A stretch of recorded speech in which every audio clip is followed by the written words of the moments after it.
There's something going on in our world today that's never existed before. Any person on this planet can instantly create, publish, and promote their own information to anybody else on the planet, right from the palm of their hand. Look, I'm doing it right now. Meta. This new technology, it's amazing. It's powerful. It's revolutionary.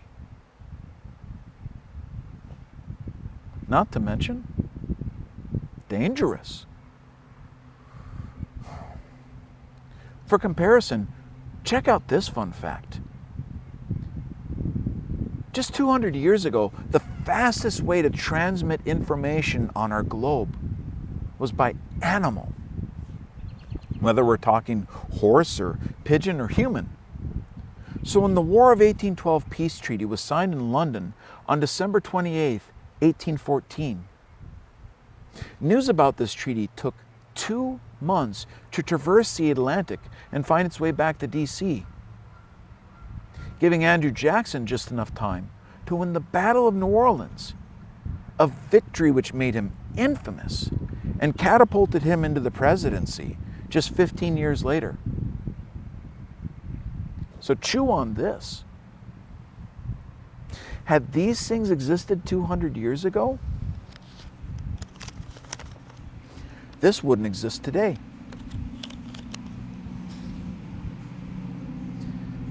Today's information age is an all-you-can-eat buffet, letting us pick and choose whatever nuggets of news we want to consume. Want to hear that Taylor Swift is getting engaged?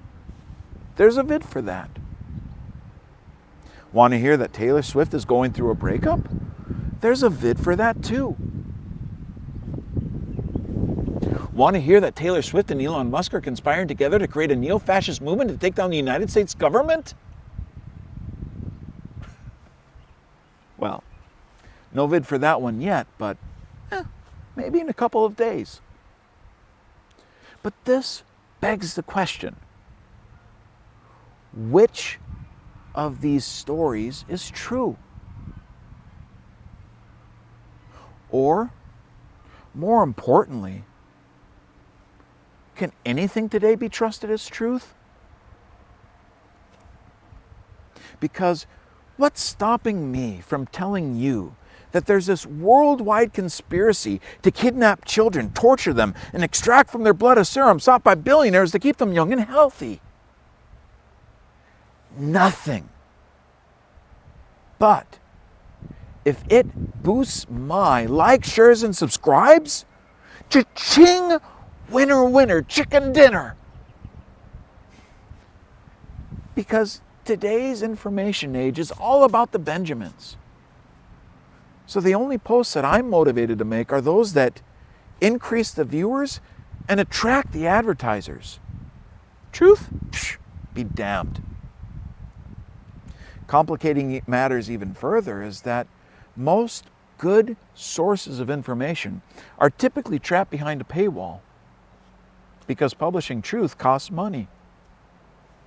Sadly, most Americans just simply aren't willing to make this investment. Not when the lies are too damn cheap and plentiful. Not to mention entertaining. You know, our world used to not be this way. Back when I was a child, there were universally agreed upon resources of knowledge. The newspapers, the news weeks, the nightly news broadcasts. No one ever thought about calling any of this fake news. But fast forward to today and there's just no agreement. No societal consensus as to what can be trusted as truth. There's just too much information. The average human simply can't process it all, let alone distinguish truth from fiction. Complicating matters even further is that this leaves plenty of room for rogue actors like Russia and China to interject their own propaganda into our information news streams. And when there's no agreement as to what is truth, we destroy the trust that we have in one another, as well as society as a whole. You know, I don't think there's any really good solution to this problem at the moment. Social media is just too potent a drug. And we're all addicts. Maybe. Just maybe. If we could at least acknowledge that we have an addiction, well, perhaps that might be the first step on the road to recovery. Meanwhile, try not to get too worked up about everything you hear on social media. Myself included. Meta. Here's to building a better tomorrow together. Take care.